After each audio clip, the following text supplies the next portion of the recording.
와우.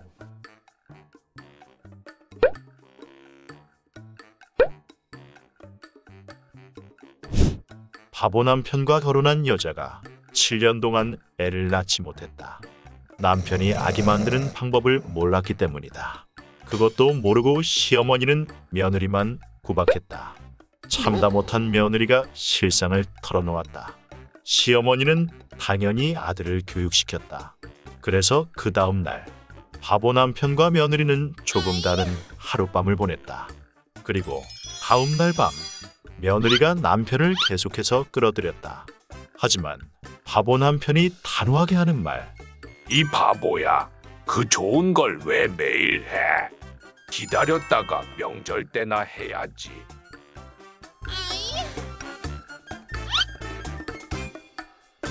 어? 와우.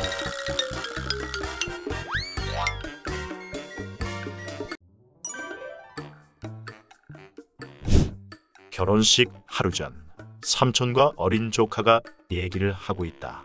삼촌, 신혼여행 가서 뭐 할 거야? 응, 배 탈 거야. 어떤 배 탈 건데? 노젓는 배야. 재미있겠다. 나도 가서 함께 타면 안 돼? 안 돼. 1인용이야. 그럼 아줌마는 뭐해? 밑에서 구경만 할 거야. 왜? 무서워서. 하지만 조금만 지나면 아줌마도 배를 탈 수 있을 거야. 그럼 많이 탈 거야? 그럼 밤새도록 타야지.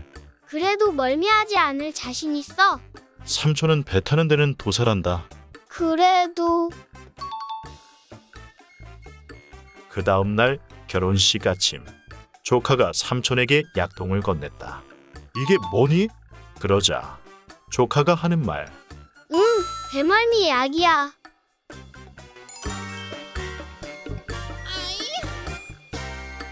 어?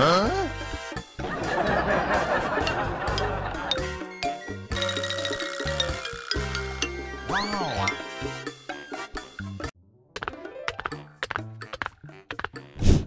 임금과 신하가 있었다. 또 임금에게는 아리따운 공주가 한 명 있었다. 그런데 어느 날 공주가 울면서 임금에게 왔다.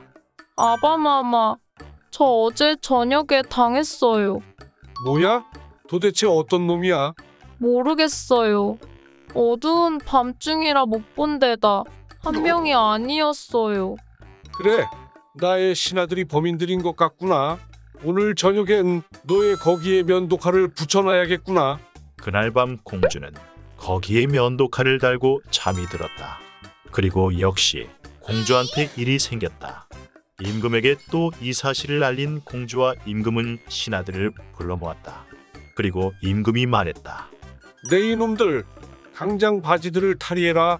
신하들은 놀란 눈으로 임금을 쳐다봤지만 탈의할 수밖에 없었다. 신하들의 거기를 보자 임금은 놀라고 말았다. 신하 2명이 거기에 영광의 상처를 가지고 있는 게 아닌가. 화가 난 임금은 그들을 당장 처형시켰다.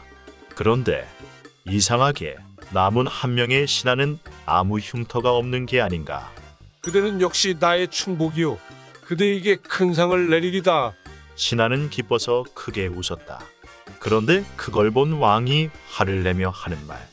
여봐라, 저기 혀 안에 피가 나는 놈을 처형시켜라.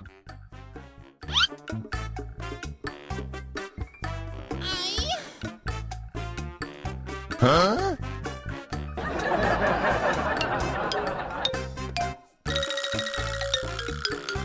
와우.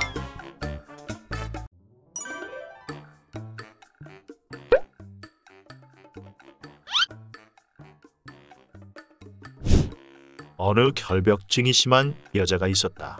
그녀는 항상 최고가 아니면 안 되는 그런 여자였다. 자기는 최고이기 때문에 자기랑 만날 남자는 하늘이 무너져도 서울대여야 했다. 아무튼 엄청난 최고병에 걸린 여자가 있었는데 그 여자가 너무 마음에 드는 그런 남자를 만나 사귀게 되었다. 남자는 물론 서울대라고 뻥을 쳤다. 어느 날 그 여자가 진지하게 결혼 얘기를 꺼내자 남자는 더 이상은 참지 못하고 물어보았다.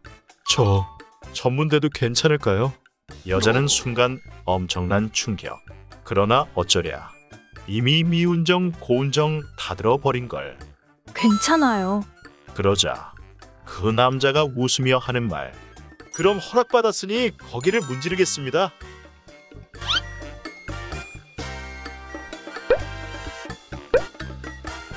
Huh?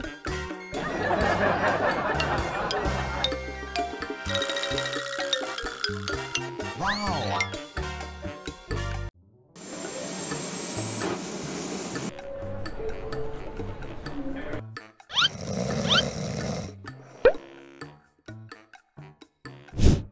갓 결혼한 남편이 어디론가 사라졌다. 여자는 남편을 찾아 헤매던 중 빨간색 남자가 나타나서 말하기를. 나랑 하면 가르쳐 주지롱. 부인은 고심 끝에 오직 남편을 찾겠다는 일념으로 하고 말았다.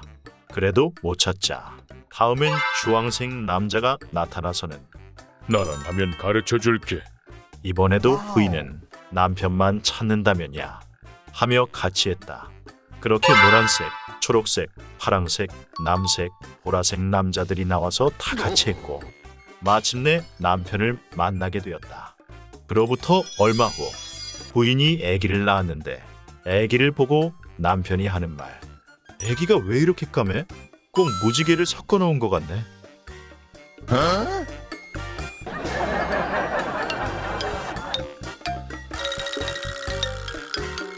Wow.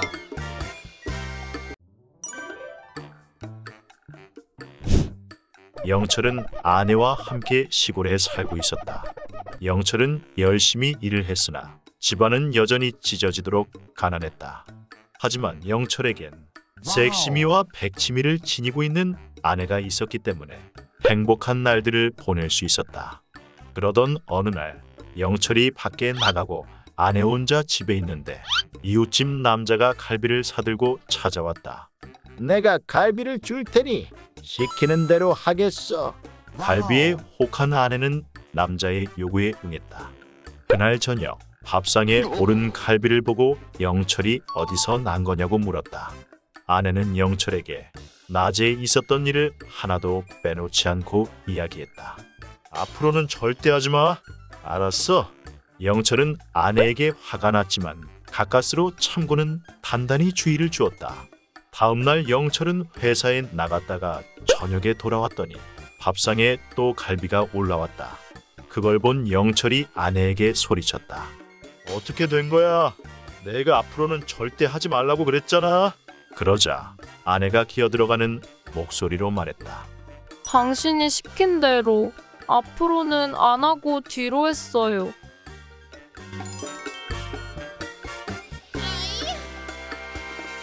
Huh?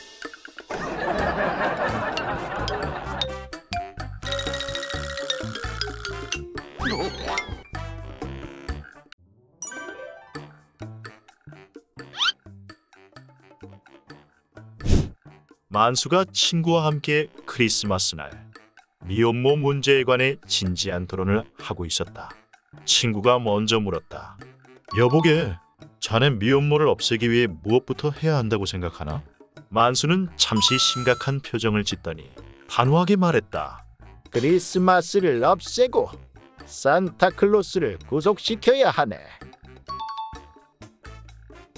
친구가 깜짝 놀라며 아니, 왜? 그러자 만수가 하는 말. 아무리 생각해도 어젯밤 내 딸 방에서 빨간 속옷만 입은 채 허둥지둥 도망가던 놈이 산타클로스 같거든.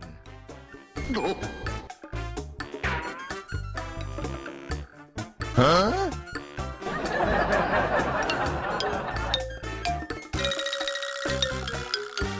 Wow.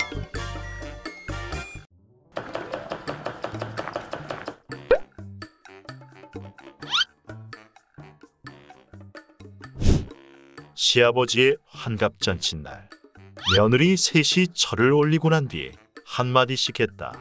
아버님, 자라가 되시옵소서. 자라는 수백 년을 산다고 합니다. 아닙니다, 아버님. 용이 되세요. 용은 수천 년을 산다던데요.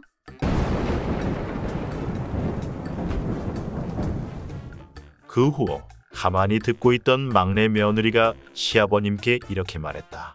아버님, 아버님의 그것이 되세요. 그 말을 들은 시아버지가 화를 벌컥 내며 며느리를 꾸짖었다. 이런 천박한 며느리를 봤나? 그러자 막내 며느리는 태연히 대꾸했다. 어머님께서 말씀하시길 아버님의 그것은 언제나 죽었다가도 살아난다던걸요?